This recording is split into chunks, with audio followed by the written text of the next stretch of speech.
সব ক্ষীরা যে খারাপ তেমনটা না, কিছু ক্ষীরা আছে ভালোই। ক্ষীরা হচ্ছে আসলে তরমুজের মতো, ঠিক আছে, এটাতে পানির পরিমাণটা কিন্তু প্রচুর পরিমাণে বেশি থাকে। এখানে গাছগুলোও ভালো, হালকা পানি পাইছে, ফলটাও দিচ্ছে মাশাআল্লাহ। এই যে শিয়াল। আসসালামু আলাইকুম সুপ্রিয় দর্শক বন্ধুরা, কেমন আছেন? তো আশা করি ভালো আছেন।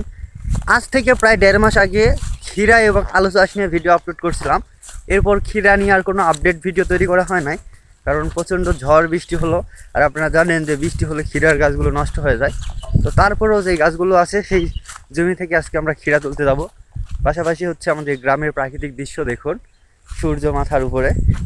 তো অনেক দিন ধরে এই ভিডিও তেমনভাবে আপলোড করা হয় না। আপনাদের যদি আমার ভিডিওগুলো ভালো লাগে, লাইক কমেন্ট শেয়ার করবেন, যাতে করে আমি নতুন নতুন ভিডিও দিতে পারি, ঠিক আছে? তো ভিড়ের দিকে যাচ্ছি। আমার এই পাশে হচ্ছে কুষারের জমি, বিপরীত পাশে হচ্ছে এটা হলো ভুটার জমি। তো গ্রাম একদম সবুজ সোনার ফসলে ভরপুর। এই যে দেখতে পাচ্ছেন কত সুন্দর ভুটা ধরছে, ঠিক যেমন রাজকুমারীর মতো সাজ নিয়েছে ভুটাগুলো। ভুটার ফুল, কি কত সুন্দর ফুল, ঠিক আছে? এমন সৌন্দর্য আপনি গ্রামে না আসলে কখনো উপভোগ করতে পারবেন না। যে দেখুন ভুটার গাছের ফুল, এদিক দিয়ে শিরশির করে পানি যাচ্ছে ধানের জমিতে, ভুটার জমির ভিতর দিয়ে। এই যে পাশে ধানের গাছ, কত সুন্দর সবুজ। চোখ বন্ধ করে হাঁটলে মনে হয় যে একটা সতেজ নিঃশ্বাস ফেলার মতো পরিবেশ, মানে শান্তি আসার মতো একটা জায়গা। গ্রাম মানে সত্যি শান্তি। যদি আপনি গ্রামটাকে ভালোবাসেন, বা যারা গ্রামে ছোটোবেলায় বড় হয়েছেন, যারা এখন দেশের বাইরে থাকেন, প্রবাস জীবনে থাকেন, তারা এই সময়টাকে উপভোগ করতে পারবেন। যে পাশে দেখতে পাচ্ছেন পাটের গাছ, ঠিক আছে, পাটের জমি। এখানে পাটের একদম ছোট ছোট গাছ উঠছে। ওই যে আমাদের ক্ষীরার জমি। যাই হোক, সূর্যের বিপরীতে ভিডিও করলে সেই ভিডিওগুলো হচ্ছে খোলা হয়। আমি জমির দিকেই যাচ্ছি। তো আমার এই বিষয়গুলো ভালো লাগে যে গ্রামে থেকে বড় হচ্ছি, গ্রামের আবহাওয়া, গ্রামের প্রকৃতির সঙ্গে নিজেকে বেড়ে তুলতেছে। আসলেই অসাম। এমন পরিবেশ কোথাও পাবেন না। তবে জীবনে ঘুরতে হবে, আনন্দ উপভোগ করতে হবে। তো দেখুন বন্ধুরা, পুরা দীর্ঘ 1.5 মাস পর আবার ওই ক্ষীরার জমি নিয়ে ভিডিও আজকে করতেছি। তো ক্ষীরা প্রায় আসা শুরু হয়ে গেছে প্রত্যেকটা গাছে, কিন্তু এই যে পানি, ঠিক আছে, পানির কারণে কিন্তু ক্ষীরা নষ্ট হয়ে যাচ্ছে। তারপর আজকে ক্ষীরা তুলবো, কতটা ক্ষীরা ওঠে সেটা আপনারা দেখতে পারবেন। দেখতে পাচ্ছেন ছোট ছোট জ্বালা। আর এ পাশে হচ্ছে আমাদের যে ধানের জমিতে পানি দেওয়া হয়, ডিবের লাইন, যেটাকে বরেন্দ্র বলা হয়। বরেন্দ্র লাইনের কারণে কিন্তু এ পাশে ড্রেন করা আছে, আর এই ড্রেনের পানি আমাদের এই জমিতে আসে, ঠিক আছে? জমিতে আসার কারণে এই যে দেখেন ক্ষীরার গাছ হওয়ার পর ফল আসবে, ঠিক এই সময় হচ্ছে গাছগুলো নষ্ট হয়ে গেছে। কি বলবো করেন, অনেক কষ্টের ফসল যখন নষ্ট হয়ে যায় প্রচুর পরিমাণে দুঃখ লাগে। দেখেন ক্ষীরা আসছে, এই যে পাখি ক্ষীরা খাচ্ছে। যাই হোক, পাখিরও থেকে ব্যবস্থা মহান আল্লাহ তাআলা করে রাখছে। তারপর পাখি প্রচুর পরিমাণে খাচ্ছে। এরপর হচ্ছে ছেলেমেয়েরা এত আসেই ডিস্টার্ব করার জন্য। গাছ কিন্তু ভালো হয়েছে, কিন্তু প্রত্যেকটা গাছে যে পাখি এরকম আসে ক্ষীরা খেয়ে নষ্ট করছে। কত পরিশ্রমের গাছ, দেখতে পাচ্ছেন কত গাছ নষ্ট হয়ে গেছে। তো এই পাশে হচ্ছে আমার বাবা ক্ষীরা জমি পরিষ্কার করছে। তো এগুলা এগুলা এগুলা এত ধান গাছা কেন? এটা হচ্ছে ইরি ধান না? ইরি ধান না কি ধান? আমন ধান। এই যে এই ধানের গাছগুলো দেখতে পাচ্ছেন, এগুলো হচ্ছে আমন ধানের গাছ, ঠিক আছে? তো এই আমন ধানের গাছ এখন পানি পাইছে, যার কারণে এই গাছগুলো কিন্তু হয়েছে। এখান থেকে কিন্তু ধান হবে না, কিন্তু এই ঘাসগুলো গরু খাওয়ালে গরুর জন্য অনেক উপকারী। তো ক্ষীরার কি অবস্থা আবু? এত গাছ কম, আমরা তো ভাবলাম যে আলুতে লস হয়েছে, হোক ক্ষীরাতেও মনে হয় ভালো কিছু হবে। কি পাখি ক্ষীরার গাছ, মানে তো ক্ষীরা তেমন একটা এখনো ধরা শুরু হয় না। জমি পরিষ্কার করে দেওয়া হচ্ছে। তারপরে যেই সাইজের ক্ষীরাগুলো দেখতে পাচ্ছেন, এখনো কিন্তু বাজারে মনে হয় তেমন দাম নাই। তো আশা করা যায় হচ্ছে পানির কারণে অনেক জমি নষ্ট হয়ে গেছে, আর প্রচুর পরিমাণে পাখি কিন্তু নষ্ট করছে, ঠিক আছে? এই যে এটা পাখি নষ্ট করছে, ঠিক আছে? এখন পাখি তাড়ানোর জন্য ব্যবস্থা করতে হবে, তাহলে হয়তো বা ভালো কিছু হবে। তো এখন আমি হচ্ছে ক্ষীরা তুলবো, যেহেতু আমার কোনো ক্যামেরাম্যান নাই, তার কারণে একা একা তুলতে গেলে ভিডিও করতে পারবো না। আপনারা দেখতে পারবেন আমি কতটুকু ক্ষীরা তুললাম একদম তোলার পরে, ঠিক আছে? তো এই যে বাসা থেকে গামলা নিয়ে আসছি, তারপর চেষ্টা করবো আপনাদেরকে যত দূর পারি তুলে দেখানো। এর জন্য সর্বপ্রথম এই যে এই গাছটা দেখি, গাছ যেখানে পানি নাই সেখানে কিন্তু ক্ষীরা ভালো পরিমাণে ধরছে। ঠিক আছে। ক্ষীরার জন্য হচ্ছে ক্ষীরার এই পচারি রোধ করার জন্য মনে হয় তুন্দ্রা ওষুধ দিতে হয়, যেহেতু বাবা দেয়। আমি এত সুন্দর একটা গাছ কিন্তু কেবল ছোট ছোট ক্ষীরা আসছে। যাই হোক, তো দেখতে পাচ্ছেন এই যে ক্ষীরা, তো এই যে এভাবে এভাবে ধরে তুলতে হয়। বিসমিল্লাহ। এখনো প্রথমবারের মতো তোলা হচ্ছে, এই জন্য সাইজ হয় না। তো ভাই, আপনারা যারা আমার ভিডিওগুলো দেখেন, কে কোথা থেকে দেখেন, অবশ্যই কমেন্টে জানাবেন। আর এই যে ক্ষীরাগুলো নষ্ট হয়ে গেছে, পাখি কিন্তু ফুটা করে দিচ্ছে, ঠিক আছে। এগুলো হচ্ছে নিয়ে যায় গরুকে খাওয়ানো হবে। এ পাশে তেমন হয় না, এই যে বললাম না, ডিবির লাইনের পানি আর গাছে কিন্তু পানি পাইলে ক্ষীরা কিন্তু হয় না, ঠিক আছে। ক্ষীরার সাইজ দেখেন একদম বিশ্রী সাইজ, কিন্তু কিছুদিনের মধ্যে আশা করি ক্ষীরার সাইজটা ভালো হবে।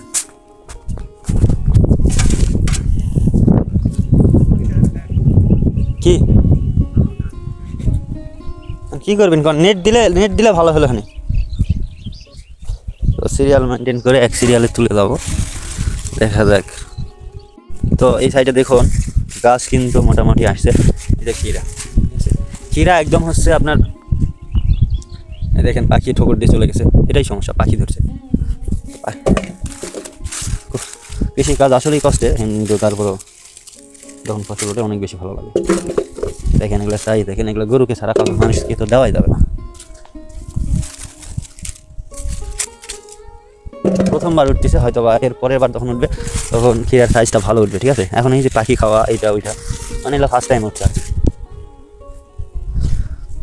এটা একদম সাইজ ছোটো, যাই হোক সাইজ আছে। ক্ষীরার আবার একটা নিয়ম আছে যে একবার উঠতে শুরু করলে প্রত্যেক দিন ওঠে, ঠিক আছে। একবার ক্ষীরা উঠতে শুরু করলে, তাই না আব্বা, একদিন পর একদিন ওঠে। একদিন পর একদিন যদি না তোলা হয় তাহলে মনে হবে যে ক্ষীরা একদম পুরো হয়ে গেছে আর এই ক্ষীরা মনে হয় খাওয়ার উপযোগী না। আসলে কিন্তু মানে এটা প্রায় 1-1.5 মাস ক্ষীরা উঠবে, কিন্তু হচ্ছে এই যে একটু যদি দেরি হয় তাহলে যে এরকম পুরো হয়ে যাবে, ঠিক আছে। এটা কিন্তু খাওয়া যাবে না, গরুকে দেওয়া যাবে। আমাদের সেটা গরু আছে, ওটাকে দিতে পারবো। এখনও কিন্তু গাছ আছে, ফুল আছে, কিন্তু সেভাবে ক্ষীরা নাই। দেখি তারপরেও আচ্ছা কতটুকু ওঠে। প্রথমবারের মতো ক্ষীরা তোলা হচ্ছে, যার কারণে যে পাখি খাওয়া বা এমনি থেকে নষ্ট হওয়া এরকম ধরনের ক্ষীরাগুলাই বেশি পাওয়া যাচ্ছে। দেখতে পাচ্ছেন এখানে যে গামলায় ক্ষীরাগুলো রাখছি, ম্যাক্সিমাম ক্ষীরা কিন্তু নেওয়া যাবে না বাজারে বিক্রি করার জন্য। ক্ষীরা হচ্ছে আসলে তরমুজের মতো, ঠিক আছে। এটাতে পানির পরিমাণটা কিন্তু প্রচুর পরিমাণে বেশি থাকে, ওজন কমাতে সাহায্য করে। দেখুন ক্ষীরার গাছ অনেকটাই কম, কিন্তু প্রত্যেকটা ক্ষীরার গাছে কোনো না কোনো ক্ষীরা ধরছে। কিন্তু এই ক্ষীরা পাখি এবং রাতের বেলা শিয়ালে খায়, আর পাখিগুলো আসে ঠোঁট দিয়ে ফুটা করে, যার কারণে নষ্ট হয়ে যাচ্ছে। এখানে দেখুন গাছ কিন্তু অনেক ভিড়াভিড়িভাবে হয়েছে। যদি পুরা জমিতে অনেক বেশি গাছ থাকতো তাহলে কিন্তু পাখি আর এই ক্ষীরা খুঁজে পাইতো না, কিন্তু গাছের সংখ্যা অনেক কম, যার কারণে খুব সহজেই পাখিরা খুঁজে পায় এবং সেই ক্ষীরাগুলো ফুটা করে। তো এখানে বেশ কয়েকটা গাছ ভালোই ছিল এবং ক্ষীরার সাইজগুলো অনেক ভালো। তো আপনাদের সঙ্গে গল্প করতেছি, ক্ষীরা নিয়ে কথা বলতেছি, পাশাপাশি ক্ষীরা তুলতেছি। আপনাদের কি এমন অভিজ্ঞতা আছে নিজের জমি থেকে এভাবে কখনো ক্ষীরা তুলছেন, বা কোনো জমি থেকে এভাবে ক্ষীরা তুলে খেয়েছেন কি না, অবশ্যই কমেন্টে জানাবেন। এই যে এটাই হলো সমস্যা, ঠিক আছে। এই ক্ষীরাগুলো আর বড় হবে না।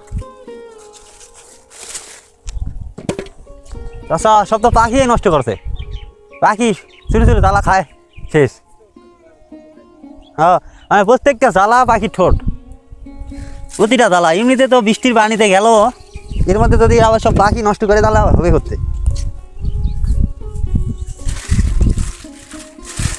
এই সাইডে একটু গাছগুলো ভালো হয়েছে, যাই হোক এখনও সেভাবে ফল আসতে শুরু করে নাই।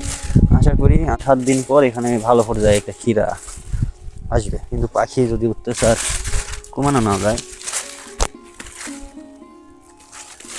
তাহলে সম্ভব না।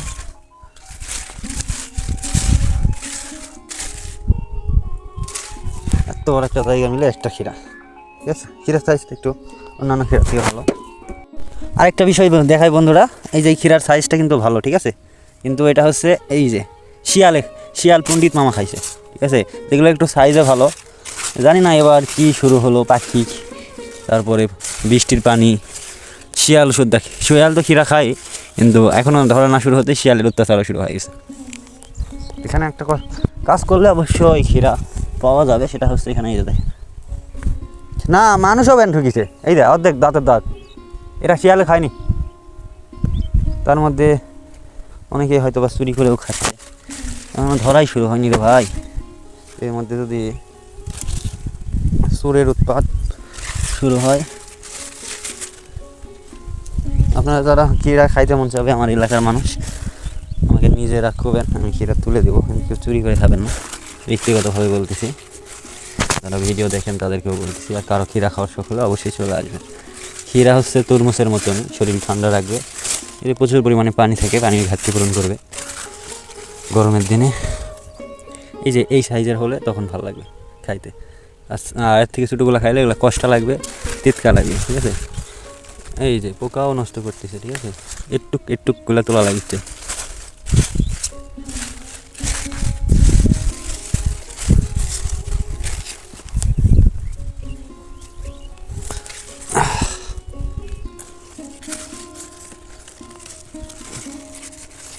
আপনাদের কাছে ক্ষীরা কেমন লাগে অবশ্যই কমেন্টে জানাবেন। আর সরাসরি জমি থেকে তুলতেছি, কারো ক্ষীরা লাগলে অবশ্যই যে ফ্ল্যাটের মধ্যে আসে নিয়ে যাইতে হয়। আমাদের সবচেয়ে ভালো ক্ষীরার গাছ হয়েছিল এই সাইডটাই, কিন্তু এই সাইডটাই সবচেয়ে বড় বাধার সম্মুখীন হয়েছে, যে পাশ দিয়ে ড্রেন, ঠিক আছে। এই ড্রেনটা দিতেই হবে, কারণ আরও জমি আছে। দেখেন ক্ষীরা না দিয়ে ধরতেই যে পানিতে পড়ে পচে যাচ্ছে, এটা কি করার এখন? এর জন্য এখন বিকল্প ব্যবস্থা করতে পারে। আর এই পাশে সব ক্ষীরার গাছগুলো কিন্তু এর কারণেই নষ্ট হয়ে গেছে, পচে গেছে, ঠিক আছে। জমি ওই আল পর্যন্ত, কিন্তু আমাদের ভিডিওই এই ড্রেনটা দেওয়া হয়েছে। খালি আমাদের নিজের কথা চিন্তা করলে হবে না, আদার্স আরও মানুষ আছে যারা ধান চাষ করতেছে, আমরা ক্ষীরা লাগাইছি, কিন্তু যারা ধান চাষ করতেছে তাদের তো পানির দরকার। হ্যাঁ, এই পাশ দিয়ে গাছগুলো অনেক সুন্দর হয়েছিল, কিন্তু এই যে পানির কারণে, পানি পাইলে এই ক্ষীরার গাছে এরকম হয়ে যায়, ঠিক আছে। এই যে দেখেন ক্ষীরা এই পাশ দিয়ে ভালো ধরার কথা ছিল, কিন্তু দুঃখ একটাই, ওই যে গাছ মরে যাচ্ছে। কেবল ক্ষীরা ধরা শুরু হতেই গাছ মরে যাচ্ছে, ঠিক আছে।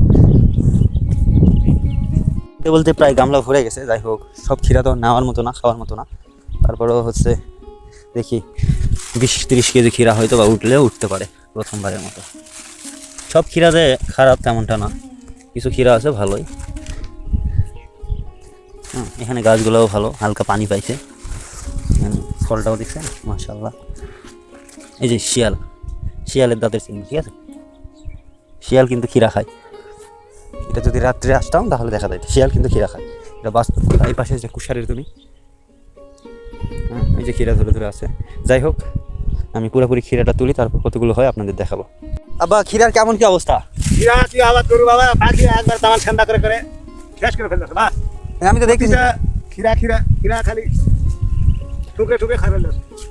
ক্ষীরা ভালো আসছে, কিন্তু প্রত্যেকটা ক্ষীরা পাখিয়ে নষ্ট করছে, ঠিক আছে। রাত লাগলে শিয়াল আসে, আর দিন হলে ক্ষীরা পাখিয়ে খায়, ঠিক আছে। প্রত্যেকটা ক্ষীরা, আপনাদের বললাম যে হয়তো বা ক্ষীরা থেকে কিছু একটা হবে, কিন্তু যেভাবে পাখি, শিয়াল, এর পাশাপাশি তো মানুষ আছেই। যখন আমরা ভিড় থেকে সরে যাবো, কোনো না কোনো মানুষ এসে ক্ষীরা তুলে নিয়ে খায়, সেটা স্বাভাবিক বিষয়, 2টা-4টা চুরি করে খাবে, আমরা সেটা জানি। কিন্তু ওই যে শিয়াল, তারপরে পাখির জন্য হয়তো বা নেটের ব্যবস্থা করতে হবে। কিন্তু যে পরিমাণে ক্ষীরার গাছ আছে, ঠিক আছে, এখানে নেট দিলে নেটেরই মনে হয় 2 থেকে 3 হাজার টাকা খরচ হবে, তাই না? তো 2-3 হাজার টাকার ক্ষীরা উঠতে গেলেও অনেক কষ্ট হবে, ঠিক আছে। ক্ষীরার দামও নাই, বৃষ্টির পানিতে সব ক্ষীরা নষ্ট হয়ে গেছে। প্রত্যেকটা ক্ষীরা আপনাদের যদি কারো কোনো মানে তথ্য জানা থাকে, যে পাখি তাড়ানোর জন্য যদি কোনো ব্যবস্থা থাকে, অবশ্যই কিন্তু আমাদের কমেন্টে একটু জানাবেন, ঠিক আছে। এই পাশে পানি আসতেছে, আর পানি আটকানোর জন্য আমরা এই যে পাইপের ব্যবস্থা করছি, আজকে দিব। গাছ কিন্তু খুবই কম, এর পিছনে একটা কারণ আপনাদের বারবার বলতেছি, বৃষ্টি, প্রচুর পরিমাণে বৃষ্টি হচ্ছে। এই সময় এতটা বৃষ্টি হয় না, তাই না বা? কিন্তু এবার ভাগ্য খারাপ, এই যেগুলাতে প্রত্যেকটাতে অনেকগুলা করে গাছ ছিল, ঠিক আছে, অনেক গাছ ছিল, কিন্তু এই পানির জন্য সব গাছ নষ্ট হয়ে গেছে, পচে গেছে। এই যে ছোটো ছোটো ক্ষীরাগুলো দেখতেছেন, এগুলো হচ্ছে শিয়ালে খাইছে, ঠিক আছে। শিয়াল খাইছে, পাখি খাইছে, এই যে দেখেন এই ক্ষীরাগুলো সব পাখি খাইছে। তো পাখি খাইছে, কোনো সমস্যা নাই, কিন্তু প্রত্যেকটা যতগুলো জ্বালা আছে সে প্রত্যেকটা জ্বালা নষ্ট করছে। আর যেগুলো একটু সাইজে বড় হয়েছে সেগুলো আবার শিয়ালে খাইছে, ঠিক আছে, শিয়ালে খাইছে। তো যাই হোক, খাক, আপনারা একটু দোয়া করবেন যেন আমাদের ফসলে বারাকা দান করে আল্লাহ তাআলা। এই যে দেখেন পাখি, ঠিক আছে। তো আমাদের এই ক্ষীরার জমির ম্যাক্সিমাম গাছ নষ্ট হয়ে যাওয়ার পিছনে হচ্ছে এই যে ড্রেনের পানি, ঠিক আছে। আর এই ড্রেনের পানি এভাবে আমাদের ক্ষীরার জমিতে জমা থাকে।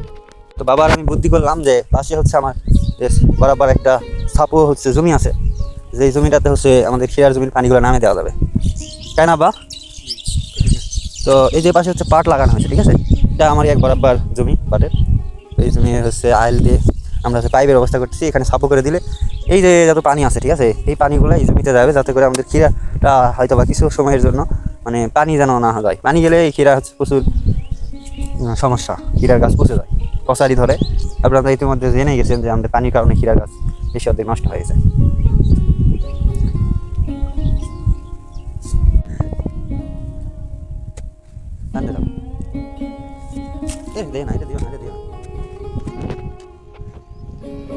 রাম ছাড়া ওই রাঙা মাটির পথ আমার মন ভোলাই রে। এই গানের লাইনটাই বারবার মনে পড়তেছে এই পরিবেশ। আমাদের বিষয়টা হচ্ছে পাইপটা মাপে একটু ছোটো নিয়ে আসতে, আরও মনে হয় 1 হাতের মতো নিয়ে আসলে হয়তো, যার কারণে অন্য একজনের জমিতে একটু ড্রেন করে তারপর পার করে দিতে হচ্ছে, ঠিক আছে। গ্রামের দুপুরবেলার এই পরিবেশটা আসলেই কিন্তু মনোমুগ্ধকর। একবার অনুধাবন করে দেখেন, সবুজ মাঠের অরণ্যের মাঝে আমরা 2 বাপ ছেলে মিলে জমির আইলে জমি ঠিক করতেছি। কবির ভাষায় বলতে গেলে আসলে আজকের পরিবেশটা কিন্তু অনেক সুন্দর। আপনার কাছে কেমন লাগতেছে জানি না, ভিডিওতে সব সৌন্দর্য প্রকাশ করা যায় না, তবে আমার কাছে এই বিষয়টা অনেক সুন্দর লাগতেছে। আজকের এই কাহিনী, আজকের এই গল্প একটা সময় আমার কাছে স্মৃতি হয়ে থাকবে। তো মোটামুটি গল্প করতে করতে আমাদের হচ্ছে মাটি খোঁড়া শেষ, আর মাঝখানে আমরা এইভাবে কাটতেছি না, কারণ হচ্ছে এখানে বরেন্দ্রর যে পানি যাচ্ছে এটা হচ্ছে ধানের জমিতে এখন লাইন করে দেওয়া আছে। এখনই যদি এটা ভাঙা হয় তাহলে পিছনের যে একদম সাপো জমিটা ধুসে যায়, সেখানে সব পানি নামে যাবে, যার কারণে সুন্দরভাবে কেটে তারপরে পাইপ বসানো হচ্ছে, যাতে করে আদার্স মানুষের যেন কোনো সমস্যা না হয়, ঠিক আছে। একদম ক্লিয়ারভাবে কাজ করতেছি, পাশাপাশি আমি হচ্ছে ক্ষীরা খাচ্ছি। জমি থেকে ক্ষীরা তুলে নিয়ে আসে বরেন্দ্র পানিতে ক্লিয়ারভাবে পরিষ্কার করে এরপর খাচ্ছি। আমার কাছে মনে হয় এটাই হলো একমাত্র হালাল খাবার, যেটা পরিশ্রম করে নিজের ঘাম ছড়িয়ে নিজে উৎপাদন করে সেটা একদম নিজেরাই খাচ্ছি। কত শান্তি। আজকের এই ভিডিওটা এই পর্যন্তই। যাদের আমার এই ভিডিওটা ভালো লেগেছে, ইউটিউব থেকে দেখলে সাবস্ক্রাইব করবেন, ফেসবুক পেজ থেকে দেখলে অবশ্যই ফলো করে দেবেন। আসসালামু আলাইকুম, ধন্যবাদ সবাইকে।